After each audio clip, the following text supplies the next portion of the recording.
Selling करना क्यों है? डायरेक्ट सेलिंग इसलिए करना है क्योंकि यहाँ पर पैसा तो बाय डिफ़ॉल्ट आएगा, लेकिन आपको टाइम फ्रीडम मिलेगा, सिक्योरिटी मिलेगी, इतना लोगों का सर्कल मिलेगा, जी लाइफ़स्टाइल आपकी अच्छी हो जाएगी। और जब आप इस एंगल से आते हैं, क्योंकि ये ज़िंदगी ना मिलेगी दोबारा।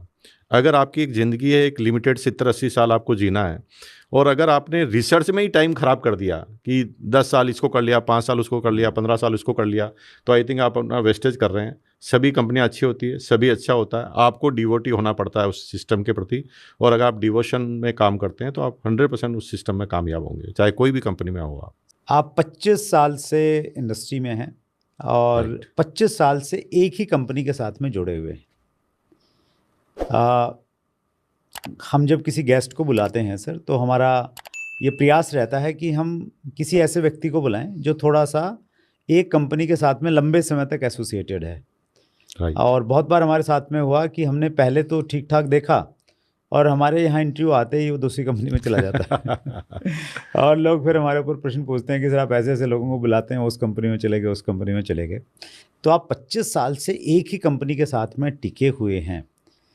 पहला प्रश्न तो ये कि ऐसी क्या वजह है कि आप एक कंपनी के साथ में टिके हुए हैं, और दूसरा प्रश्न ये कि जो लोग टिक नहीं पाते हैं एक कंपनी के साथ में, आपको क्या लगता है क्या वजह उनकी रहती होगी?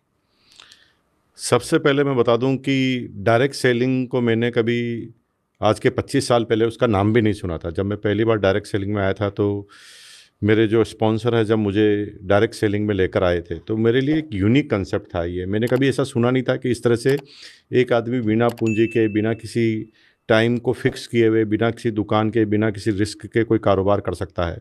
तो मैं पहली बार में इतना प्रभावित हुआ कि मैंने सिस्टम में आया और मैंने काम करना चालू किया। और क्योंकि कहते हैं ना, भक्ति में शक्ति है। जब हम डिवोटी होते हैं तो उसका फल आपको मिलता ही मिलता है। तो मुझे आज भी बस साहब ये मुझे पता ही नहीं है कि डायरेक्ट सेलिंग में कितने तरह के प्लान होते हैं। लोग बाग आकर मुझे बताते हैं कि ये बाइनरी प्लान है, ये रिफाइनरी प्लान है। मुझे कुछ पता नहीं, मुझे मेरी कंपनी का प्लान पता है।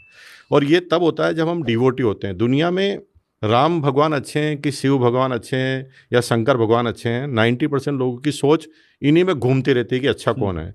अच्छा वो है जिसमें आप डिवोटी हैं, और जब आपका मन किसी में लग गया तो वहाँ अच्छा होता है। और मेरा ऐसा ही मानना है कि मैंने पहला और लास्ट यही चालू किया था अपना कारोबार, और इसी की वजह से मेरी सफलता निर्धारित करती है। और कोई आदमी टिकता नहीं है तो उसके पीछे उसका लक्ष्य ही अलग तरह का होता है। जब कोई आदमी डायरेक्ट सेलिंग में केवल पैसों के लिए आता है तो उसके साथ ऐसा होता है।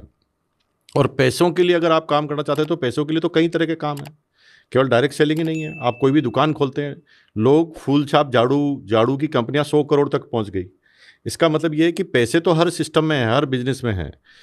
डायरेक्ट सर लोग तो डिवोटी रहते हैं, लेकिन दूसरे लोग उनको उनके डिवोशन को, मतलब जैसे हम सुनते हैं ना कि एक ऋषि महात्मा बड़ी तपस्या कर रहे थे और इंद्र महाराज का सिंहासन हिलने लग गया, तो उसने मेनका को भेजा ऋषि की तपस्या भंग करने के लिए। तो लोग उनकी तपस्या भंग कर देते हैं, और ऐसे लोग आपके पास में भी आए होंगे, बोला होगा कि नहीं सर आप हमारे साथ में आ जाओ, ये अच्छी कंपनी, ये अच्छा प्लान है। आए थे आपके पास लोग और आपने कैसे टैकल किया उनको? मुझे ऐसा लगता है कि डायरेक्ट सेलिंग का कोई प्लान बता ही नहीं पाया कभी भी कोई। क्योंकि पहले दिन से जब मैं अपनी कंपनी में आया था तो मेरा पोस्चर या मेरा स्वभाव इस तरह का था कि मैं अपने से, अपनी कंपनी के अलावा मैं किसी की बात सुनता नहीं था। और उसका नतीजा हुआ कि मेरी, यूँ समझ लो कि मेरा इस तरह का स्वभाव बन गया कि लोग मेरे पास नज़दीक आते ही नहीं थे किसी प्लान को बताने के लिए।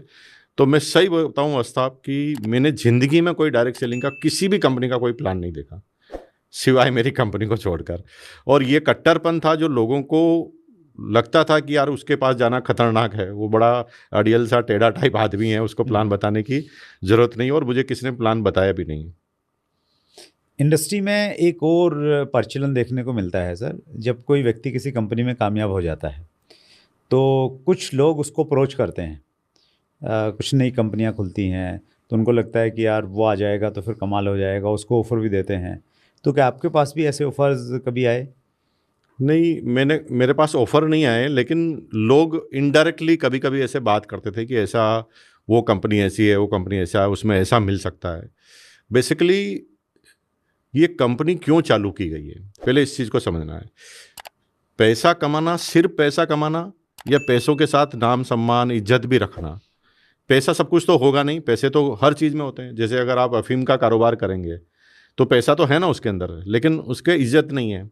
दाऊद इब्राहिम की बात करेंगे तो पैसा तो है ना उसके पास, लेकिन वो अपनी बेटे बच्चों की शादी में नहीं जा सकता। तो ऐसे पैसे का करेंगे क्या? तो 90% लोगों का ऐसा मानना होता है कि सिर्फ पैसा आ जाए और कैसे भी आ जाए। और जब हम ये सोचते हैं कि कैसे भी पैसा आ जाए, तो फिर हमारी ज़िंदगी अंधकार में बनने से दुनिया की ताकत रोक नहीं सकती।